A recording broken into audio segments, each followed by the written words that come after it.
I've been estranged from my family ever since I got married to my husband, so about 4 years.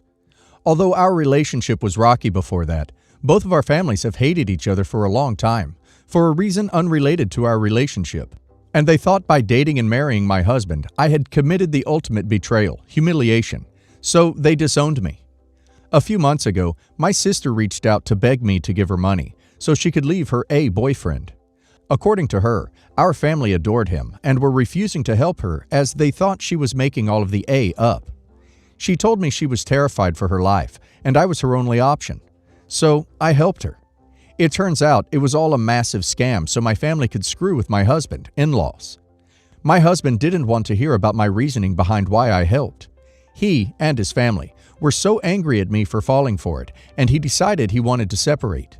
I stayed in our marital home because I'm pregnant and he moved out. However, he comes and goes from our house as he pleases. It was painful seeing him come over whenever he wanted to, whilst he was cold-shouldering me, and would mostly only speak to me through text, and usually he kept the conversation strictly about the baby. So when my friend offered to let me move into her spare room, I took it.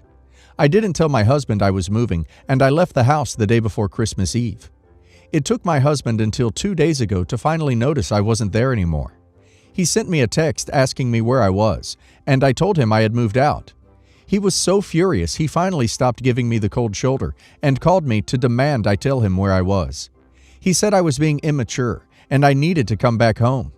When I refused, he told me he would find out where I was anyway, so I should stop being stubborn and just tell him to save us both the trouble. I hung up on him after that. My in-laws sent me a bunch of not-so-nice texts, including one where my cousin pretty much threatened me. And then this morning, my husband sent me 2 texts, one with my friend's address, and a second asking me to come home so we can fix things.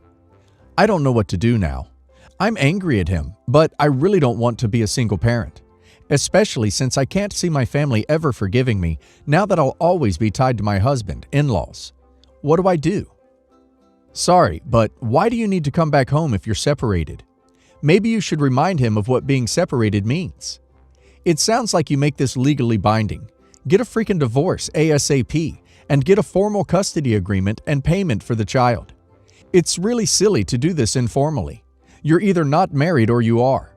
If he wants to stay married, he gets to do the burden of work to reconcile with you. If you don't want to stay married, it doesn't matter what he wants. Just get the divorce. Your life clearly has too much drama. Simplify it. Create some formal paperwork and stop doing this half-hearted dance. As an aside, if I were your husband, I would also be extremely upset if you sent our money to a family member we jointly hate and were very low contact with, without discussing it first. Sending your sister what I presume was a lot of money without discussing it with him was definitely very, very wrong of you. But 2 wrongs don't make a right, and how he tried to control you after with a fake separation is also wrong. Too much bad history together by now. Just make a clean cut, OP. Okay, I'm going to try, and likely fail, to keep this short. My brother, let's call him John, and I are the same age. Yeah, we're twins. We have had a very close relationship our entire lives. We are both in our late 20s and had been playing soccer together every weekend. We see each other at parties and get-togethers multiple times a month, etc. I'm married going on 4 years now. My brother has always been something of a serial monogamist, going from one girlfriend to the next, and this time is no different. He started dating a girl, let's call her Katie. Katie seemed nice at first, outgoing and easy to talk to. She came over to some family events and everything seemed to be going fine. But little by little, her facade has been falling apart. Katie comes from a bad family. Single mom who was very controlling, to the point that she literally had her fingers in every aspect of Katie's life. The rest of her family was addicted to alcohol, etc. You get the point. This has made Katie very jaded, and she has an intense focus on respect and gets offended very easily. Her mom came from a poor background, and to compensate for that, stressed how important being classy and showing you had money was to Katie. My wife and I aren't like that. We're very successful for our age. Our household income is about $250K per year. We have 4 houses, 3 that we rent out. Essentially, we are where Katie wants to be, and it causes animosity because, quite admittedly, I dress like a slob, have a lot of friends who aren't classy or up to her standards. I live life on my own terms. She has made a couple of rude comments to me over the last couple of months. At a dinner with me and my wife, she made a comment about how she would never let her husband wear such a cheap wedding ring, referring to my ring, which I regularly use as a bottle opener.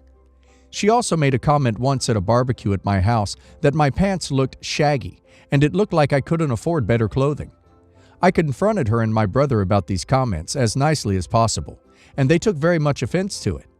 Next, they had been talking about getting engaged for a while. Katie's family was very much against the idea, and my family was tentative about it at best, as they had been dating for well less than a year. They said they understood, got engaged anyway, and then started planning an elaborate wedding. I was going to be the best man until about a week later. They announced to everyone that they had gone to our local courthouse and gotten married, literally by themselves, didn't tell anyone. Well, since then, about 2 months ago, Katie's family has literally disowned her, and my family has been trying to be supportive because of how much we love John. This has led to us going to dinners at their house that we didn't want to, and going out drinking occasionally. The last time we went out, we ended up going to a nightclub with Katie, John, and 2 of Katie's cousins. The whole night, Katie was making my brother hold her drinks, buy her more drinks, or give his credit card to her. John, card, now, and just generally treating him like a friggin' doormat. In general, he also pays for everything. Their apartment, vacations, whatever. She also ended up getting in a loud verbal altercation with her cousin at the nightclub that ended with her trying to fight him. Crap like this happens every time we go out with them, and we have no interest in doing it again after that experience. It has been a huge hassle trying to get them out to do anything. They always have an excuse, whether it's Katie's anxiety or lack of money.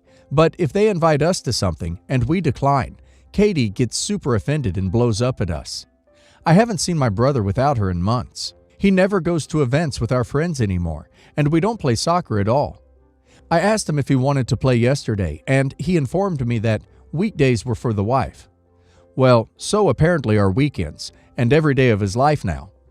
It is also painfully obvious that whenever he is talking with me over text, that she is coaching him on what to say.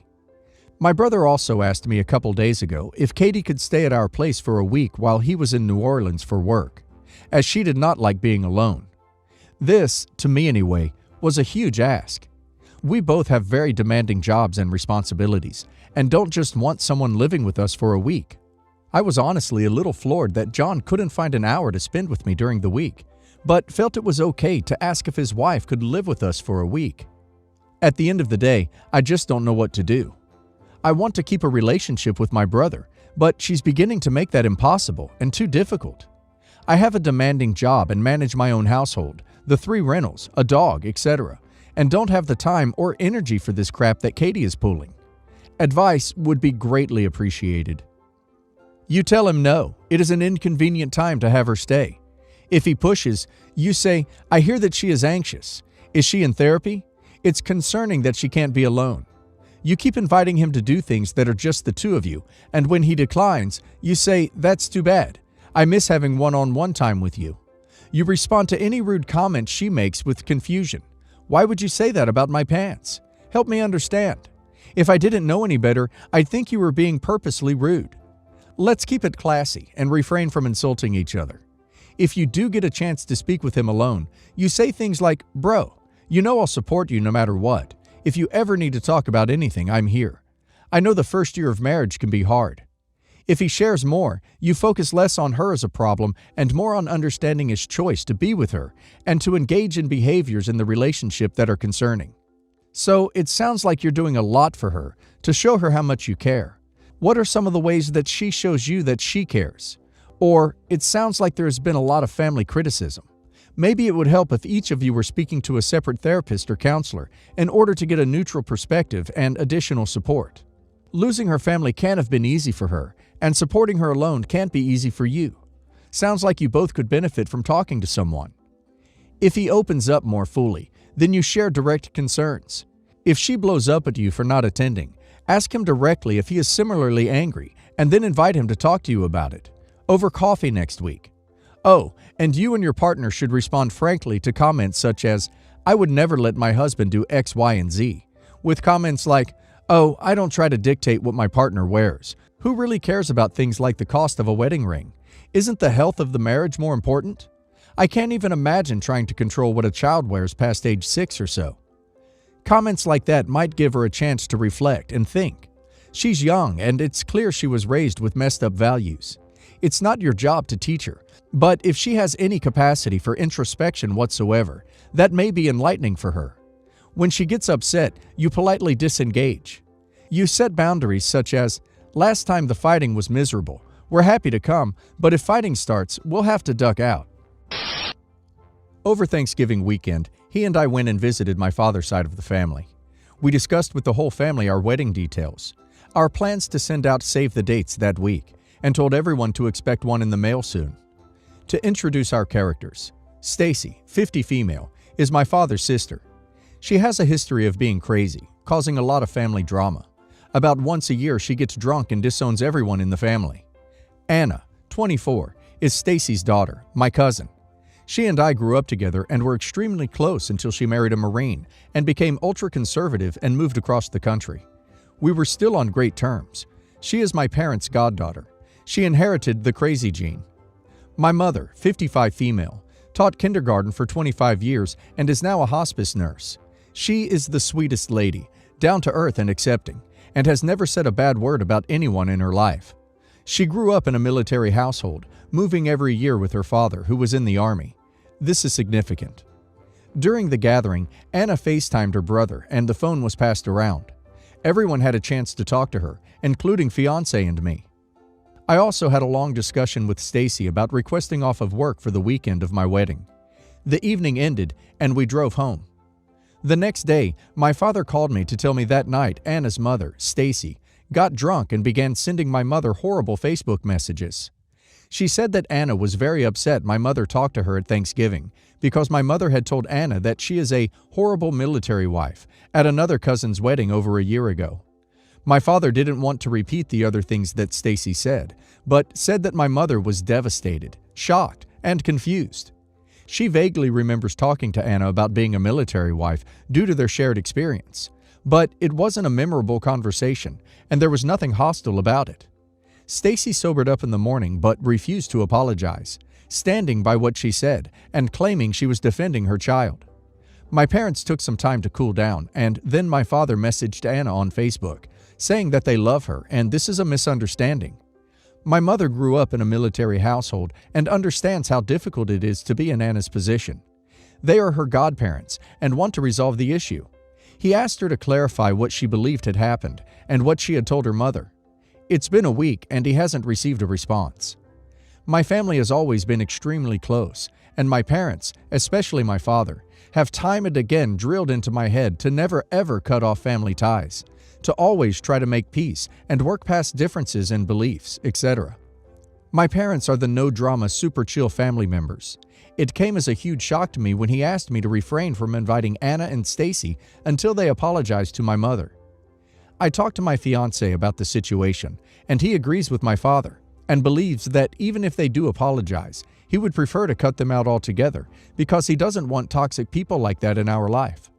I should add that both Stacy and Anna are very conservative and have posted things on Facebook before that target my fiancé's demographic. They have always been very nice to him, but we believe they think he is one of the good ones because he makes awesome baklava. I agree that I wouldn't want them at the wedding unless the situation is resolved. However, I'm not sure how to bring this up. They were expecting save the dates in the mail a week ago, and I haven't sent theirs out.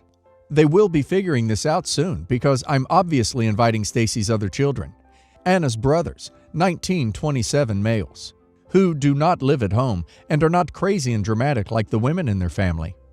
I have not personally communicated with either Stacy or Anna since Thanksgiving when I had a great conversation with both. I'm guessing they don't realize I know what's going on, since I don't see my parents much and am extremely busy. 80-hour work week and full-time student. I would prefer not to cut ties permanently if possible, because we will be seeing them at all the holidays, and I don't want to cause my grandpa distress. He is already dealing with another crazy and hostile daughter, along with being the caretaker for his mid-stage dementia wife. Do I let them know they're not invited, or just let them figure it out? Help, please. I've never had family drama before. These women have been nasty to the people you're closest to, specifically your no-drama mama, and generally about people of the same group as your beloved. You may have fond memories of them, but I agree with your fiancé. They sound toxic. Update. My dad heard back from Anna. She completely stands behind everything her mother said, and has now added more to it, claiming that we have never supported her marriage because her husband is in the military. She also claims that I was a part of this harassment at the family wedding way back when, and that she is being the bigger person for forgiving us and moving on. If this is moving on, I don't want to see what the alternative is. She also claims that my mother and I, along with another cousin, told her to rot in hell for her political beliefs. I have literally never talked politics with her, and I don't post anything political on Facebook. She then ended with saying that she's taking the higher road and not letting this situation interrupt family relationships and events like my big day, which she apparently thinks she's still attending.